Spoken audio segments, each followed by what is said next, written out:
নাটোরের লালপুরে ঈদের নামাজ শেষে জয় বাংলা স্লোগান দেওয়াকে কেন্দ্র করে সংঘর্ষের ঘটনা ঘটেছে আওয়ামী লীগ ও বিএনপির নেতাকর্মীদের মধ্যে। এতে বিএনপির দুই সমর্থক গুলিবিদ্ধ হন, সেই সাথে আহত হয়েছেন অন্তত 5 জন। পরে তাদেরকে স্বাস্থ্য কমপ্লেক্সে নিয়ে চিকিৎসা দেওয়া হয়। বিস্তারিত ডেস্ক রিপোর্টে। পবিত্র ঈদুল ফিতরের নামাজ শেষে জয় বাংলা স্লোগান দেওয়াকে কেন্দ্র করে নাটোরের লালপুরে বিএনপি ও আওয়ামী লীগের কর্মী সমর্থকদের মধ্যে দফায় দফায় সংঘর্ষ ও গোলাগুলির ঘটনা ঘটেছে। সোমবার বেলা 11:30টার দিকে লালপুর উপজেলার রামকৃষ্ণপুর চিনি বটতলা এলাকায় এ ঘটনা ঘটে।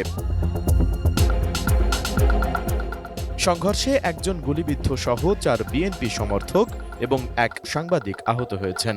এ ঘটনায় অভিযান চালিয়ে সন্দেহভাজন 9 জন আওয়ামী লীগের সমর্থককে